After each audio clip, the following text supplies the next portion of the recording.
les presentamos el proyecto de emprendimiento cultural con el documental titulado El espíritu universitario del semestre 2021-2. Somos el equipo número 2 y cursamos la experiencia curricular Cátedra Vallejo. Tenemos como asesor al magíster Noé Rojas Cardoso. Todos conocemos a César Vallejo. Es uno de los más grandes poetas y escritores de la literatura universal.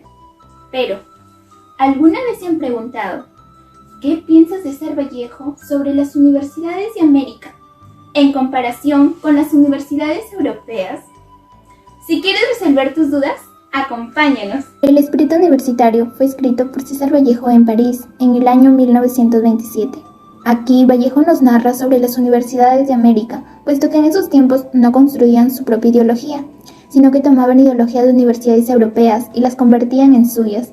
Todos estamos de acuerdo en que América vive culturalmente de Europa, como prestataria o depositaria de las formas occidentales, ya sea en política, arte, religión e idioma. Y aunque no todos están de acuerdo en que tales formas dominarán el porvenir de América, nadie puede negar por ahora que el nuevo continente sigue cada vez más cerca y al pie de la letra los pasos del espíritu europeo. Es por ello que César Vallejo en este artículo aborda 4 subtemas de gran importancia para la sociedad. César Vallejo en este primer tema aborda la democracia europea, la cual se caracterizaba por tener un modelo democrático sorprendente, puesto que consistía en tener unas políticas sin políticas, lo que marginó la política partidista nacional en el ámbito comunitario. Sin embargo, al mismo tiempo, las políticas nacionales se europeizaron cada vez más, transformándose consecutivamente en un terreno donde imperaba la política sin políticas, y así que esto supuso un grado aún mayor de división con respecto a la integración europea en el seno de la política partidista nacional, es decir, un descontento creciente entre los votantes y un auge del extremismo político. Estas repercusiones perjudicaron más a los sistemas simples de organización política, en los que la actividad de gobierno estuvo canalizada tradicionalmente a través de una autoridad y en donde los compuestos de la actividad gubernamental estuvo repartida entre múltiples autoridades, principalmente con respecto al ajuste nacional. No obstante, este problema no se pudo reducir a una cuestión de instituciones, sino que afectaron también a las ideas y al aspecto discursivo, ya que los líderes nacionales fracasaron en su intento de comunicar eficazmente las labores de Europa.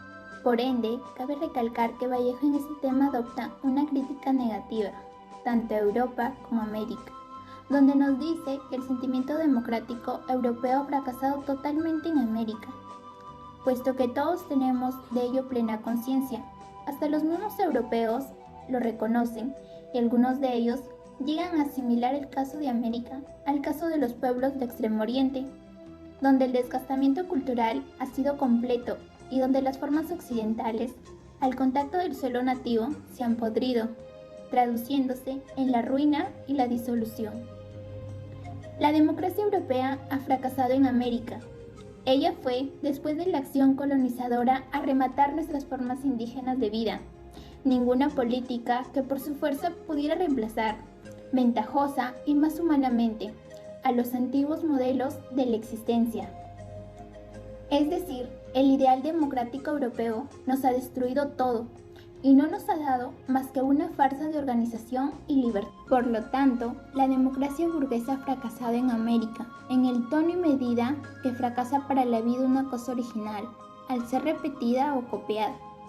Todas las instituciones culturales de inspiración democrática, legislación, arte, economía, entre otras, han desvirtuado en América, no ya por necesidad de adaptación, sino por ausencia de facultad de adaptación.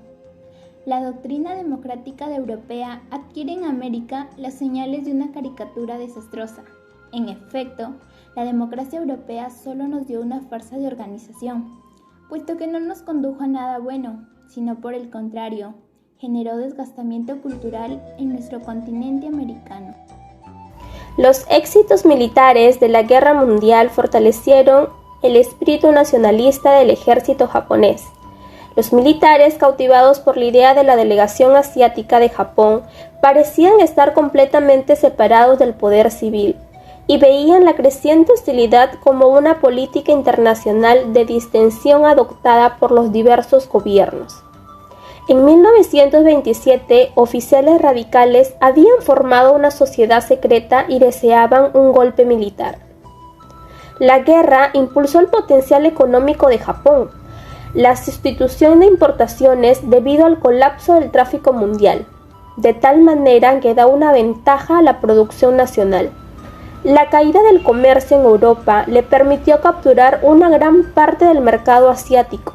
La expansión de los negocios en Japón ha sido asombrosa. Por ejemplo, su marina mercante duplicó su tonelaje. Además, a diferencia de otros aliados, Japón no está endeudado con Estados Unidos. Pero la guerra mundial también cambió radicalmente la estructura de la sociedad japonesa. Por lo menos, ha creado un grado de diversificación mucho mayor que en el pasado. Provocó el aumento significativo de la población industrial y urbana. La producción agrícola es el punto más débil de la economía japonesa. Este aumento de la productividad se vio obstaculizado por las limitaciones feudales. El codesarrollo de la economía ha hecho que el proceso de crecimiento promovido por el gobierno sea más difícil y engorroso. A nivel industrial apareció una dualidad característica. Por otro lado, la función de algunas grandes empresas como Mitsui, Sumitomo y Yasuda, con fuerte influencia bancaria, las cuales les permitió ejercer el control sobre las empresas ajenas a sus propios grupos. Por otro lado, un gran número de pymes no tiene mucha tecnología ni capital. Antes de la Segunda Guerra Mundial, Japón construyó su imperio, incluyendo a Taiwán, Corea y partes del norte de China. La gran fuerza militar de Japón era considerada esencial para defender su imperio. Por eso, el poeta César Vallejo aplaudía su crecimiento socioeconómico de Japón por mantenerse firme de sus ideales y ver su desarrollo, economía, en 1868. Después de la Segunda Guerra Mundial, Japón puso en práctica el sistema de empleo vitálico. En 1980, muchos productos japoneses, en particular los automóviles, productos electrónicos, se expandían en todo el mundo. Y los factores de industrial de Japón eran los segundos más grandes del mundo después de Estados Unidos. Así se convirtió Japón en una de las fuerzas más grandes que Estados Unidos. Hablemos de lo que nos dice Vallejo de las universidades, pero primero hablemos un poco de las funciones que cumplen las universidades tanto en la actualidad como hace siglos atrás. Podemos decir que las universidades están al servicio de la sociedad. Actualmente son consideradas como una institución educativa, la cual tiene la función de egresar a profesionales de distintas carreras. En la antigüedad, las universidades medievales europeas fueron instituciones educativas de la cristiandad latina. En la Baja Edad Media, estas sustituyeron a las escuelas palatinas, monásticas y episcopales, existentes desde la Alta Edad Media. Estas comenzaron a fundarse desde 1150 en el contexto del Renacimiento del siglo XII.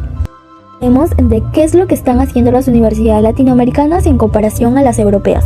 Las universidades europeas trabajan en base a sus propias ideologías, respetando sus culturas y su única intelectualidad. Esta trabaja de forma silenciosa. Esto es lo que la lleva a la popularidad y al reconocimiento. Lo que hace Vallejo es proponer la comparación entre las universidades europeas y las universidades latinoamericanas. Por otro lado, si bien es cierto, las universidades latinoamericanas han tenido que pasar por diversos desafíos. Estas son descritas como napoleónicas, o sea, tienen relación con la política. Están siendo controladas y supervisadas por los gobiernos de acuerdo a sus normas. Las universidades en la actualidad. Las universidades hoy en día nos permiten describir varios de sus aspectos contemporáneos, puesto que estas primeras surgieron a inicios del siglo XIII en el continente europeo. Asimismo, cabe recalcar que día a día se vuelven más liberales, es decir, cada una opta por tener su propia ideología, basadas en la intelectualidad. Es por ello que aplican o llevan a la práctica los mejores conocimientos posibles con el único fin u objetivo de satisfacer todos aquellos desafíos planteados como el de brindar una mejor enseñanza o tener una mejor infraestructura para que se convierta de este modo en una calidad de mejor enseñanza para cada universitario, ya sea joven o adulto, con el propósito de formar ciudadanos útiles para el cambio de la sociedad, sobre todo para que cada uno se caracterice por ser auténtico. El comunismo es aquella doctrina económica, política y social que defiende a una organización social en la que no existe la propiedad privada ni la diferencia de clases y en la que los medios de producción estarían en manos del Estado, que distribuiría los bienes de manera equitativa y según las necesidades.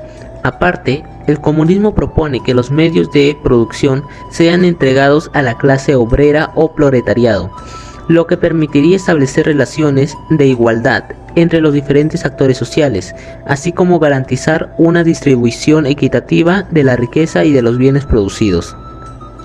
En Europa, el comunismo comenzó con el ascenso al poder de Iósif Stalin, el cual marcó el principio de una transformación brutal y extremista de la sociedad soviética. A medida que ciertos equipos sociales se beneficiaron del desarrollo alcanzado, la mayoría de la población vivió el sueño de edificar una sociedad justa y sin clases sociales, en un ambiente de privaciones y desigualdades que empeoraron con la época. En varias zonas, las hambrunas diezmaron a millones de campesinos. La mutación de la sociedad estuvo acompañada por una política de represiones masivas, iniciada por la caza de campesinos recalcitrantes, calificados como kulaks o de los opositores políticos, y amplia gradualmente a la integridad corporal social. Esta transformación tuvo como consecuencia millones de víctimas, un precio cuidadosamente disimulado por el sistema, en un entorno de adoctrinamiento total. En efecto, con esto, Vallejo entendió al comunismo como la probabilidad de reconciliar al hombre con el pasado, con la naturaleza y consigo mismo. Aparte, Vallejo celebraba los avances de la modernidad, sin embargo, cuestionaba la concentración de capital, la nueva cultura del consumo y los intereses dominantes de los centros de poder.